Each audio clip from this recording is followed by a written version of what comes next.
Yo, welcome to 2021, War Nerds. This is Mr. Wargamer coming at you with all of the coolest advice and all the action. Make sure you smash that bell, leave a comment, and do the subscribe thing. And I'm just kidding. Can you imagine if this was that kind of channel?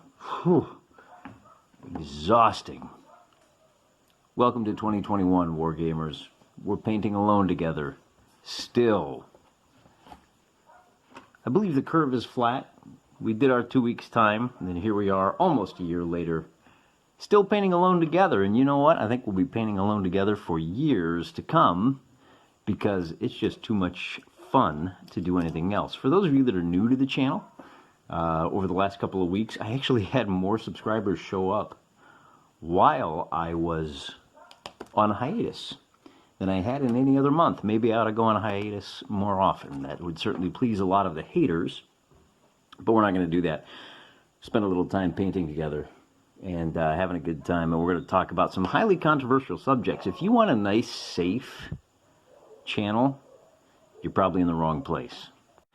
But if you want to put on a friendly voice who talks about wargaming while you paint, if you want to see how to paint some 2mm figures, you're probably in the right place. For those of you that haven't been to this channel in the past, we periodically like to take about a half an hour to cover one of the subjects on miniature wargaming in a little more detail. As you can see, before we get into the painting, you can see I've had a very productive off-season.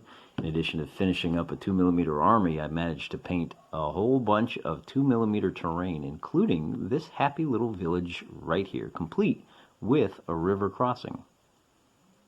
There we go. You can see old Mrs. Weatherby over here in her little crossroads townhouse, and then a little farmstead here. This is probably some kind of inn. Wonderful detail. As you can see, I put it on a little piece of not MDF, I think it's just 2mm balsa wood. The integrity of the metal helps keep it from warping too much. We've got a nice little countryside chapel here, but when it comes to chapels, these are the real winners right here. Take a look right there. See, we've got a stained glass windows, in the fine French style. There's no theses nailed to the door just yet. We've got a Greek style church here with the onion dome and the Greek style crosses in the stained glass windows, and to kind of give you a better idea how big these are. So these are more like cathedrals. We're not sure what these are going to be used for. Maybe some kind of objective. Likewise, since it's the continent that we're running the Tony Bath style campaign is on. That continent is an island continent, so we're going to have some coastal features, including a nice little boat. Navies will factor, and we may run one of these up on shore. Of course, a little bit of river crossing here, too. And pretty obvious that we've got some woods. I thought this was like an old basement. Turns out this particular hillside from Irregular Miniatures, you can purchase a windmill. So if you want to do some is it Holland? If you want to do some gaming in Holland in 2mm scale, I went ahead and painted up some of these rocks as sheep just to give it a little more interest. Put a little pond out there. Just a little bit of color to brighten things up a little bit. Anything else I can show you? No, I think that's about it. You know, we've got a little manor house here, and you can see them in there, right? They've got a little woodshed out back, which my dad would appreciate for all the times he took me out behind it. And we do have some more bases that we need to paint of the actual military. In addition to the little bridges back there, these are from Pico Armor. The bigger churches are Pico Armor, as is the boat and the lighthouse. Got some 15mm figures. We're going to be painting those later. These bridges are made of metal. In fact, pretty much everything you see here is made of metal except for the hand-carved Magic Space Baby. We're going to find a much cooler name for him than you'll find out of Hollywood. But he's being a little shy right now, particularly with the focus. There we go. There we go. He's just carved out a milliput by one of the fans of the channel. And one of my favorite commenters. So a couple of bridges. I tried to make a couple of adobe ones, the yellowish for, I don't know, maybe Spanish countryside, and then a couple of plain gray for more Normandy. We've got one more chapel we got to paint, and we're going to start off today by showing you how wonderful we're going to paint this like a James Bond girl. Unfortunately, it'll be the James Bond girl from A Quantum of Solace. And you know what that means. In every James Bond movie, he has to find a girl that he fails to save. And I can't find my gag. Where's my joke? Here we go. We're going to cover her with Nuln Oil. Yeah, it's a better visual gag. I saw somebody do that on Twitter. So let's just get right to it.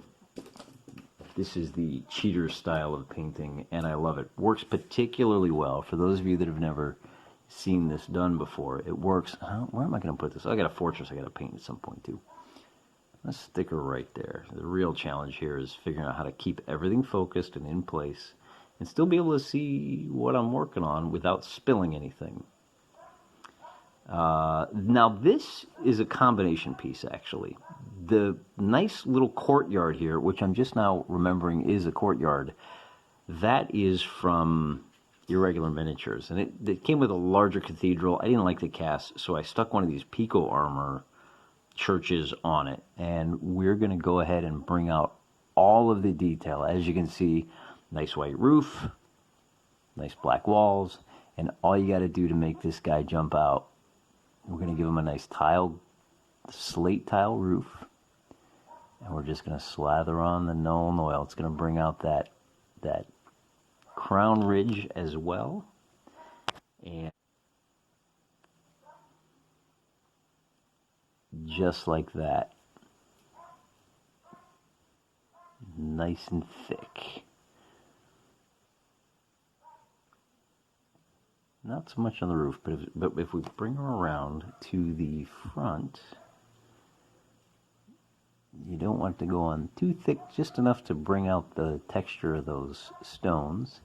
And it's okay if you put too much on and the windows look a little darker. That's fine, because we're going to paint in the windows in bright white on the other churches that you saw earlier.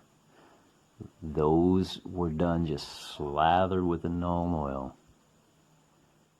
And then after that dries, and you give it a good long while, then you just pick them out in white, and those colors are just going to pop out. And of course, the Nuln Oil is also going to help you find those details. Little details that escape the naked eye will just jump right out as the Nuln Oil works its magic.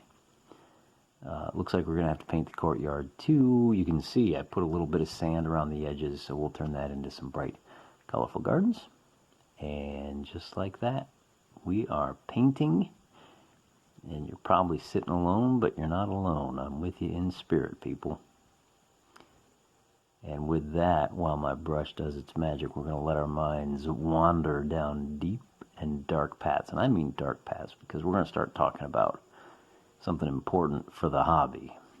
And that's a concept called Chesterton's fence. Now, you being a miniature wargamer are probably well aware of what Chesterton's fence is.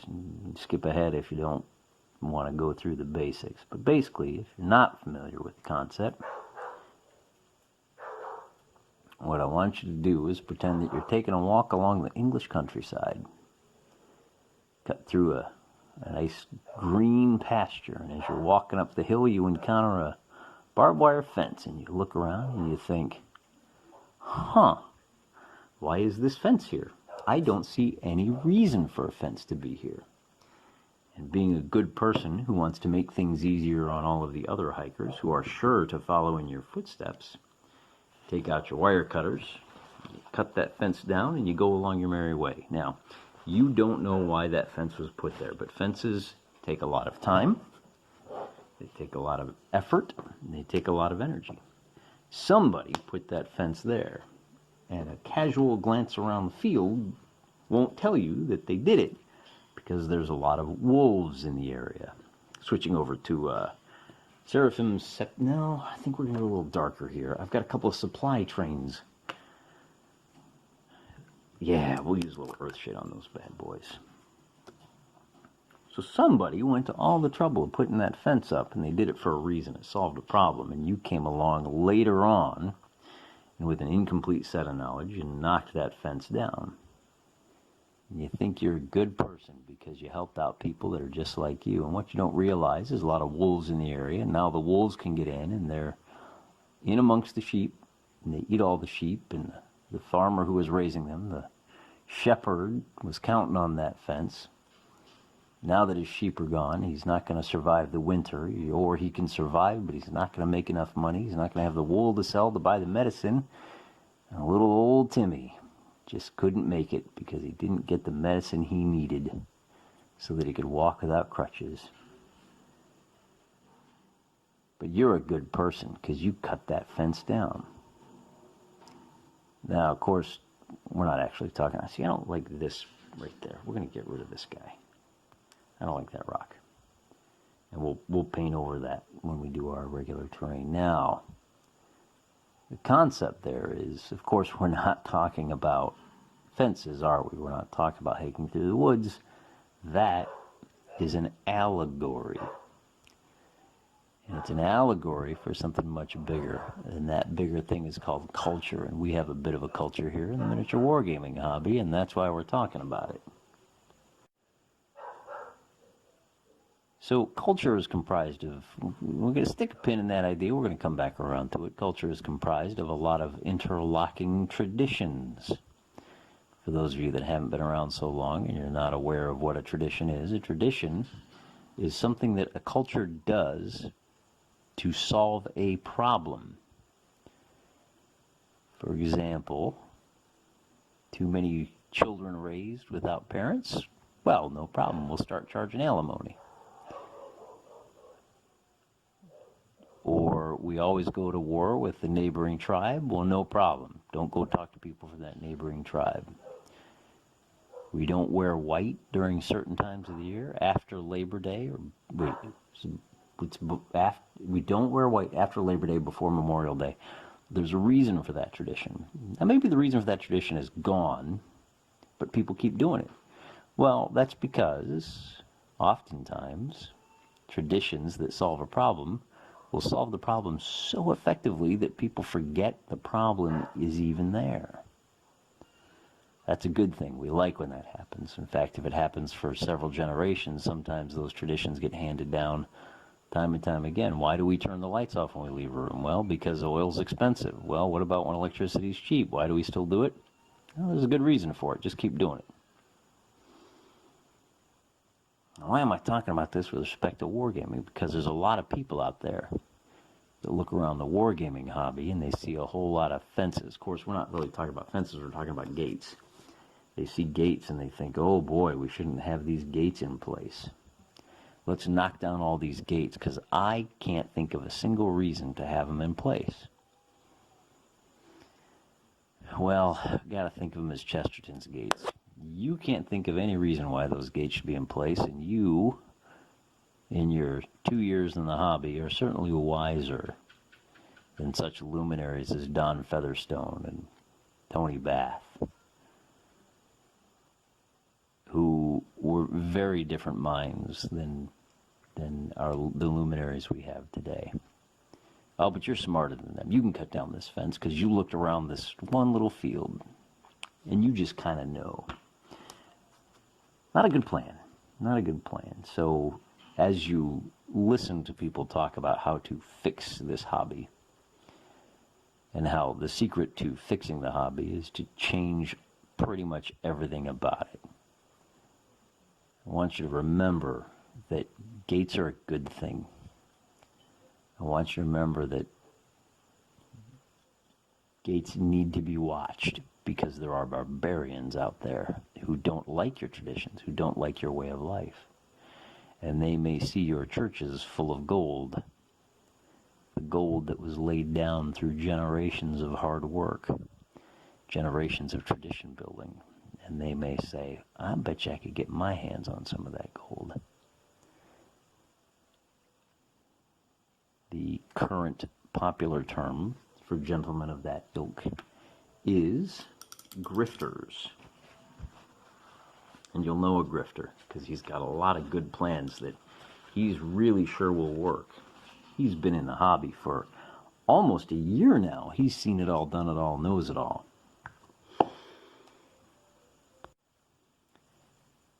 And not only that, but he's prepared to use his towering intellect to fix all of your hobby problems for the low, low price of X dollars. Isn't that nice of him? Aren't you glad to have him around? Don't you wish he'd been around 20 years ago when you were starting, so you could have just given him your money? You'll also notice that a lot of these guys, they don't actually have anything to show. They don't actually play the game. They don't have time to play the game. They're too busy thinking about what would make the game better and how changing literally everything about the hobby will make it a better hobby. In fact, if you just changed it to an entirely different hobby, that would be ideal. Thank you very much. You think I'm joking, but I'm not. It happens to hobbies all the time. And you really have to kind of police your table and make sure, police your feeds. Don't engage. Just let them live in their delusions. But don't let them get away with it. Don't humor that kind of destructive creation. Don't throw money at them. They don't have solutions. They are knocking down the Chesterton's gates. Let's be honest, this hobby, this wonderful hobby of ours has been around for 40 years. And if we just target the right people, bring in the smarty pants, bring in the history buffs, bring in the people that like strategy games, if we target that tiny little Venn diagram and bring in the best possible hobbyists, the hobby will be around for another 40 years. We do need to reach out and bring in people, fresh blood, but it has to be the right kind of people. And we live in a time where folks get skittish when you start talking about that. Well, there are people for whom this hobby is well suited, and there are people for whom it is not. And if you bring in the latter because you don't want to be seen as a gatekeeper, then you're doing active harm to the hobby. You're not helping. So don't be that guy. This is not a hobby for everyone. I mean, there's no reason any individual can't get into the hobby, but they have to approach it with the right attitude or they're not going to get the right stuff out of it. See, so now we're going to try to darken up. This looks like these supply wagons are going to make a fine objective for our black powder campaign. And we're just going to try to make it look like there's some tarps in the back. It doesn't take long for this stuff to dry, long enough for you to do another coat. We can turn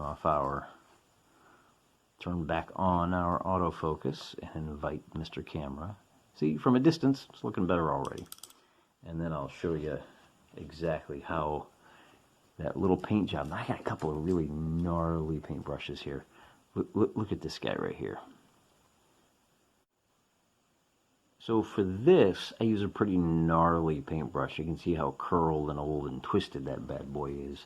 And that's all right.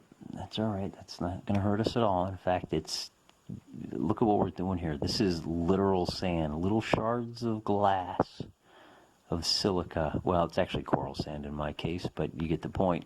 And it really does a number on your paintbrushes.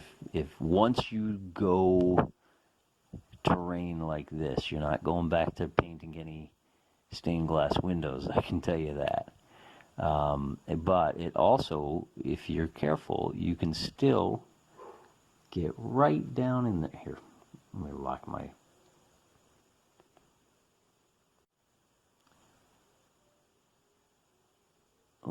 focus in like that. We're gonna get right down in there and try to cover up all the white just like that. So all that white base coat goes bye-bye, and already you can see how well that little wagon train comes out. Still have a little bit of details. I tend to get in like between the horses and all of that, but for that you can use a much finer brush. We're just gonna dab it in there and cram it in there. If we get a little green on, not the end of the world. Yeah, like this guy. See, you can see those wagon wheels are already covered up pretty good. We'll try to be a little more careful on this guy here. Coming in from the side like that and just sneaking up on the border. And once you get around the border, you can just slather it on over the rest of it. And what's great is that little 1 millimeter step up from the base of the sand up to the base of the figures. It's just going to blend right in. Just put this paint on thick enough, you can cover up any gaps, any flat spots. Remember we pulled that boulder off right there? She's gone. Gone bye-bye. Now you may be asking yourself, what is this tiny little force? For those of you that have seen the other militaries, they're going to be part of this campaign, you might wonder why I selected purple. Well, I've only got the 1, 2, 3 line infantry. I've got 1 heavy infantry, 1 line of skirmishes, and 1 each of the heavy and light cavalry. They're in purple because these are going to do serve multiple roles.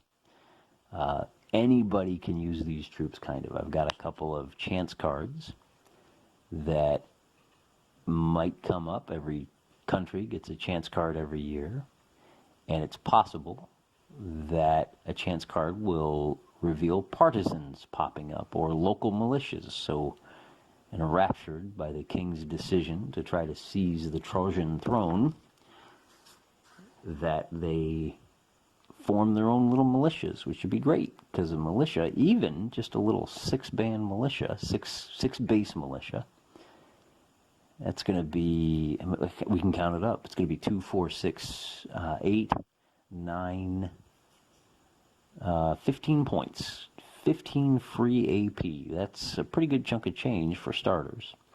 And though, depending on how the militia works, they may defend the province, and those 15 AP may be able to delay an invasion force for a couple of months, at least long enough for the player to be able to adjust to the situation. And there you go. See how well the purple now jumps out when you go against the green here? And we'll do the same thing right here. I'm going to add to that contrast by giving these guys all white pants. So they'll be purple on top, white pants, and then blending right into the screen. It's going to look absolutely fantastic. And hopefully in the next couple of weeks, the players will get me their first marching orders, and we can sit down and we can look at how the opening moves, early spring, how the 5 nations of the continent of Tross go about trying to secure the throne for their own nation. So in summation, when it comes to wargaming, don't be afraid to be a gatekeeper. This is a great hobby, and we don't want just anybody coming in here and moving all the furniture around and telling us we're doing it wrong and telling us that what we've been doing for the last 40 years is one kind of bad or the other. We know what we're doing. We're smart guys. Be careful who you listen to. Think for yourselves. Be cautious. Don't chase after being the cool kid. And don't be afraid to take controversial positions. There's no honor. Well, I shouldn't say that. I gotta be careful here. There's nothing brave about going along with everybody else. Hold the line, stick to your guns, and the hobby will be in much, much better shape than if you go off gallivanting across the countryside, knocking down fences left and right. Wear that badge, wear that attempted slander, gatekeeper, as a badge of honor. You'll be making the world a better place, keeping the world a better place, and helping preserve this hobby for generations to come. I'm going to go ahead and slap a lot more paint down on these guys. I'm going to turn the camera off, and once I get all this terrain up and going, I'm really excited to show you how we're going to do the terrain mats. I got a scheme that I don't think anyone's ever tried before. If they have, they haven't talked about it.